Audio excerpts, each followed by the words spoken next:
జనం మధ్యనే ఉంటూ వారి మన్ననలు పొందుతూ జన వృద్ధి నేతగా ఎదిగిన నాయకుడు నగరరుడు రాఘవేంద్ర అని కేడీసీసీ బ్యాంక్ చైర్మన్ విజయ మనోహరి, కేవీ సుబ్బారెడ్డి విద్యా సంస్థల అధినేత డాక్టర్ కేవీ సుబ్బారెడ్డిలు కితాబిచ్చారు. కర్నూలు నగరంలోని నరసింహారెడ్డి నగర్లో రాఘవేంద్ర జన్మదిన వేడుకలు నాయకులు, అభిమానులు, కార్యకర్తల మధ్య ఘనంగా జరిగాయి. ఈ వేడుకలకు కేడీసీసీ బ్యాంక్ చైర్మన్ విజయ మనోహరి, కేవీ సుబ్బారెడ్డి విద్యా సంస్థల అధినేత డాక్టర్ కేవీ సుబ్బారెడ్డిలు హాజరయ్యారు. ఈ సందర్భంగా వారు మాట్లాడుతూ నిత్యం ప్రజల మధ్యనే ఉంటూ వారికి ఎదురయ్యే సమస్యలు తనవిగా భావిస్తూ పరిష్కార మార్గం చూపడంలో అందవేసిన చెయ్యన్నారు. అలాంటి ప్రజల మధ్య రాఘవేంద్ర ఉండడం వారి అదృష్టమన్నారు. అనంతరం రాఘవేంద్ర మాట్లాడుతూ పేద ప్రజల కోసం ఏర్పాటు చేసినవి మినీ ఫంక్షన్ హాల్ ను ప్రజలకు అవసరమైన కార్యక్రమాలు ఇక్కడ ఉచితంగా నిర్వహించుకునేందుకు తమ వంతుగా ఏర్పాటు చేయడం జరిగిందన్నారు. అనంతరం ప్రజా సంఘాల నాయకులు, అభిమానులు, కార్యకర్తల మధ్య కేక్ కట్ చేసి సంబరాలు జరుపుకున్నారు. పలు ప్రజా సంఘాల ఆయనను పూలమాలతో జన్మదిన శుభాకాంక్షలు తెలిపారు.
ఎమ్మెల్సీ ఎన్నికల్లో కూడా వారు బీజేపీ అభ్యర్థిగా పోటీ చేయడం, మా వంతు మేము వారిని మా కళాశాల స్టాఫ్కు పరిచయం చేయడం కానీ ఒక మేము ఉంటే తప్ప ఎలక్షన్స్లో ఎవరు గెలవలేరు. ఆ రోజు దేవుడు లేని కారణంగా వాడు ఎంత శ్రమ పెట్టినా గెలుపు సాధ్యం కాలేదు. కాకపోతే ఈరోజు చూస్తుంటే ఆ స్కూల్లో చాలా భారీగా ఉన్నారని అర్థమవుతుంది. సో ఇక్కడ విచ్చేసిన అభిమానులందరికీ కూడా హ్యాట్స్ ఆఫ్, థ్యాంక్ యూ. ఎవరో ఇంతమంది ఇక్కడ ఎండపోతున్న మరి రాఘవేంద్ర కోసం, మా అలాంటి అతిథుల కోసం ఎదురు చూస్తున్నారు అంటే మా రాఘవేంద్రకు మంచి పలుకుబడిందని అర్థమవుతుంది. మేము ఏమైనా చేయాలనుకుంటే కొన్ని కార్యక్రమాలు ఎంపీ లెవెల్లో పోయి మేము కూడా చేయాలనుకుంటాము. కానీ పొత్తులో భాగంగా మేము ఇది కోల్పోయినాము.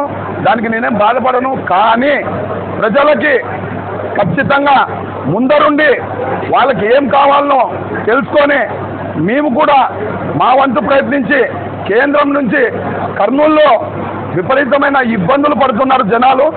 ఈరోజు చూస్తే నీళ్లు లేవు, ప్రాజెక్టులు లేవు, ఏమీ లేవు కర్నూలులో.